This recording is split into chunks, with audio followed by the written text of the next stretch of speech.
silver over the SOXX, because you can see it's done 51% versus the SOXX, which is at 42%. So this will lead you to believe that all is right in the world. Qs outperforming the SPY, tech outperforming the Qs, and semiconductors outperforming tech. Then you go a little over to the right and you see that gold is up 72% and silver is up an amazing 170%. Shout out to everybody that's been following me and listening to my silver call all year.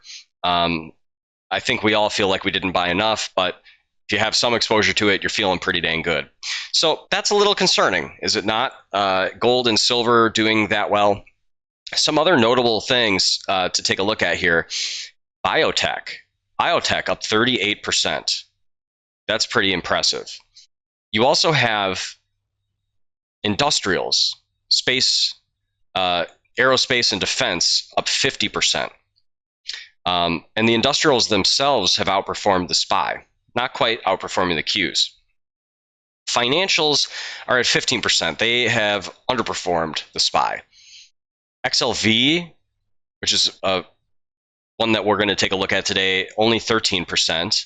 But typically, XLV does well when tech does bad.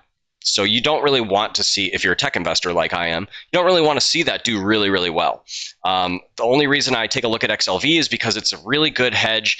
13% return is still pretty good, and it doesn't weigh down your portfolio, but it does a good job at serving as a stabilizer and an alternative to cash. You can have a little bit of XLV in your portfolio, and then when tech takes a dive, it usually does a little pretty good, and you can kind of rotate some XLV back into tech.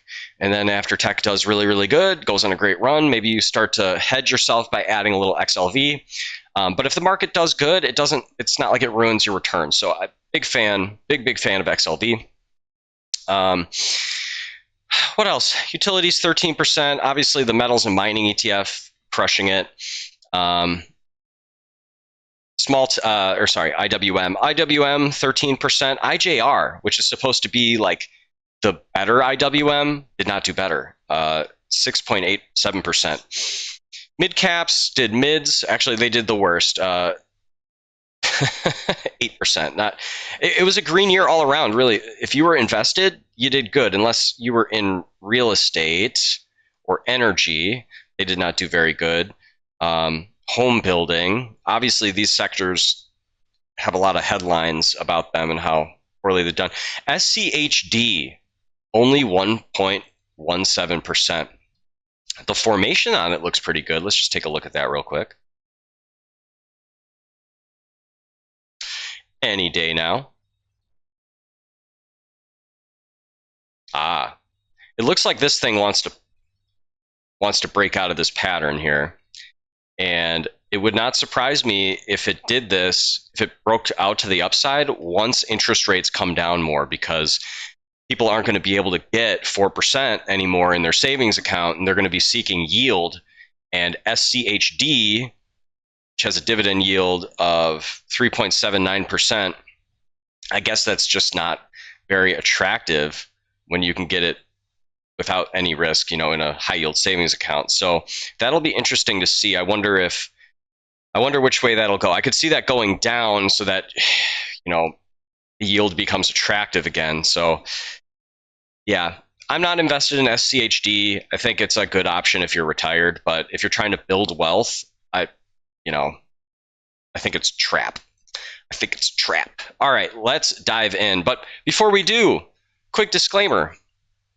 This is not financial advice. This is for education and entertainment purposes only. Also, if you're getting value out of this at any point in the video, if you could hit that like button, it does me an immense amount of help. Comment below what your thoughts are and hit the subscribe button. All right, so I said that we'd talk weekly candles, but I just want to look at the monthlies here because it helps put this in perspective. It looks like this is cluttered. It is not. This is based on research. Earlier in the year, in April, we had a big, fast waterfall decline with a nearly as violent recovery. When things like this happen, when there's a drop like that, there's the next 10% correction typically doesn't happen until right in this red box right here. And the Fed cut rates within 2% of all-time highs. Statistically, that means that we should end up in this little box right here at a minimum. This green box is basically all of these boxes are where price should be according to statistics, as long as, according to historical patterns, as long as there's no recession, which is the exception to the rule, price action should land within these areas here. And this is there's, these green and red bars here. That's sort of my prediction, my idea of like what I would expect to happen. So far, it has not happened that way. So I could be off by just a little bit. But, according to historical data, I would expect by mid-September, the S&P to be up about 8%. I think that we probably hit it higher than before that. We could be up 15% by June.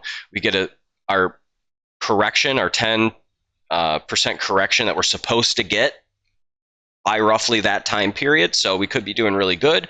And then we recover. I kind of expect that to happen. Like summer is usually weak. That would be the perfect time for that. But then, by September, we should be up this 8%. So that's kind of what I expect to happen. Now, in the near term, just based on the pattern that I'm seeing on the candles, on the weekly candlesticks here, this looks like a liquidity grab, a retest of the weekly Ichimoku. And I think that we could see a strong rally into year end and to start the year. 7,000 seems like a pretty good expectation for sometime in January. So that's my expectation. I'm kind of bullish right now in the market. We've had enough weakness and chop, don't you think? Enough to sort of build.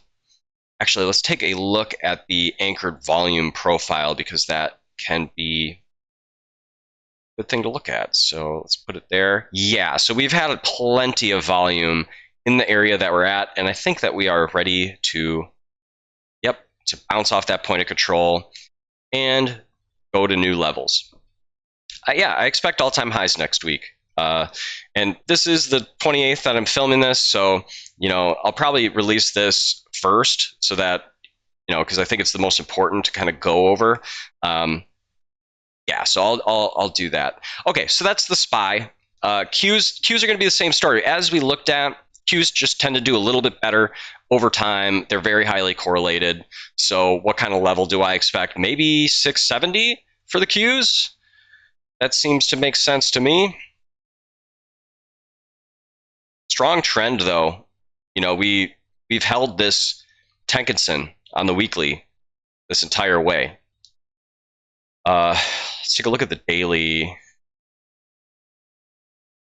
We could see another week of chop, maybe, but I don't think so. I think that we're going to finally stop chopping. We've been chopping since, if you think about it, we've been chopping in this range since September.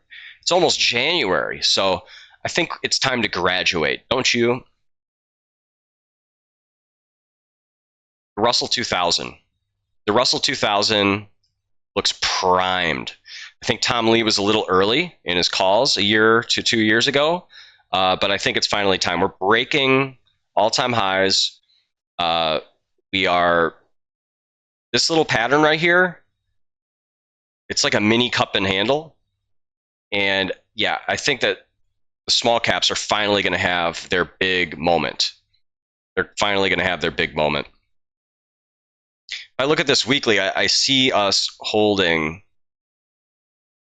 this angle here, and I think I would want to redraw my Gann just a little bit, but let's just use this here. 52 weeks. Interesting. So 52 weeks on this is like flat. I don't think it goes down that way. I actually think that small caps go vertical.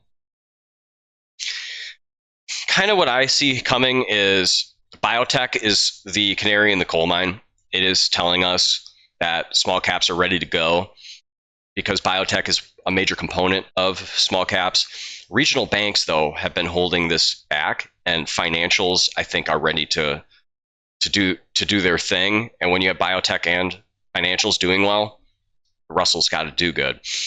So I could definitely see the Russell 2000 having a massive year next year, you know, if I had to put a call on it, you know, maybe 23% all the way up to maybe 30%, I could see it happening, which would be really good for some of my stocks.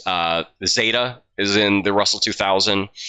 I think SoFi is kind of like in the middle now. I don't know if it was ever in the Russell or not, but I'm sure that SoFi will do excellent if if this does well. But yeah, small caps going to do great. Let's take a look at semiconductors. Okay, semiconductors look like, I don't know. It almost looks like they're trying to get all the way up here, which would be, well, I mean, what would that be? 100% gain. I don't know if it's going to do that in a year, but bare minimum, I think we're doing 10% on those. Let me just scale this back. I feel like I'm making my 2026 call right now, which is not the intention of this video, but okay, so this is, my GAN is calibrated to the monthly chart. I can see it clearly now. So let's just take a look and see where I think we'll be. So at least 15% for the semiconductors, but we are entering GAN arc jail territory. The GAN arcs, I've discovered, are important blocking points. The angles can serve that way as well, but you can see we've reclaimed this GAN angle, so I think it'll hold. But once we're in the arc, we could consolidate in this arc and then have an explosive move out to reclaim this angle again. Could go down a number of ways. Sometimes it just goes straight through these arcs, but it's a lot more. That's the exception, not the rule. Yeah, so the market looks strong though, and if it can graduate all of these levels, we're up over 15%. It usually, in a good year, when the S&P is positive, semiconductors tend to do a lot better than that. I mean, they did 50% this year. Think about that. So, but it looks like we have reclaimed this GAN angle. It took some time, but this will be the test, getting through this little GAN arc here. XLV, kind of the same setup, but I think that this is going to have like a Russell 2000 type move here.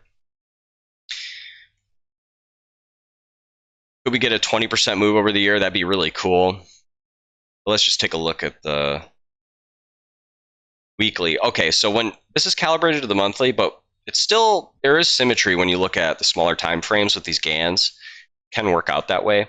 So we got some resistance here at the previous all-time high. There's also a GAN angle there. So really, I would like to see some follow through, get to like 168. So if XLV can get up about 6-7% from here, and then it has some sort of distribution accumulation, sort of more volume in that range, that would be a good base. I've already talked about XLV. I don't need to tell you why I like it. Let's take a look at VGT. This is my chosen tech. Yeah, so it looks like this thing's ready to stop chopping as well.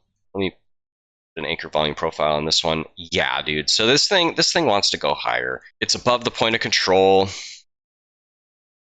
It's confirmed the Tenkinson.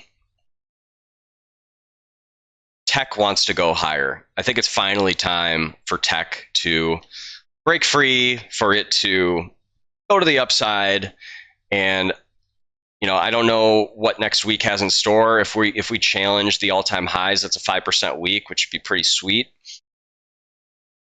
At a minimum, as long as it's a bullish year next year, we should get, I think, up and over this 900 level. So, I'm seeing tech hit 20 to 28% to kind of get us into this GAN arc.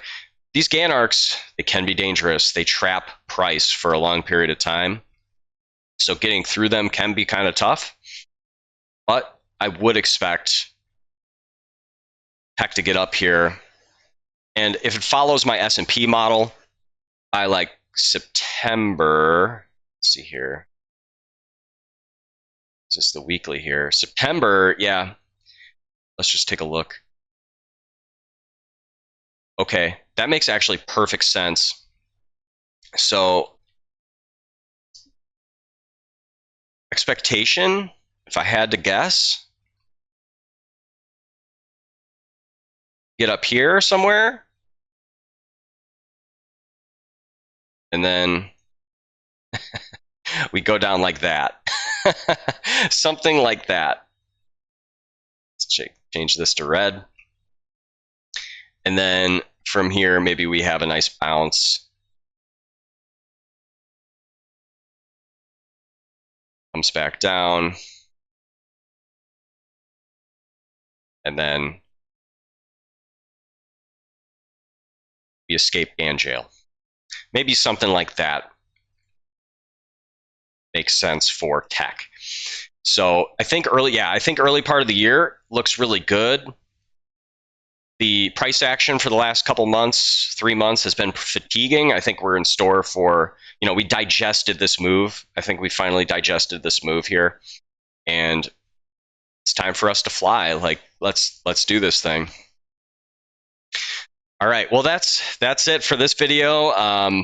Keep your eye out on my channel. I'm going to have more where I go over these other, crypto. We're going to go over the Mag 7, retail favorites like AMD, Nebius, SoFi, Zeta.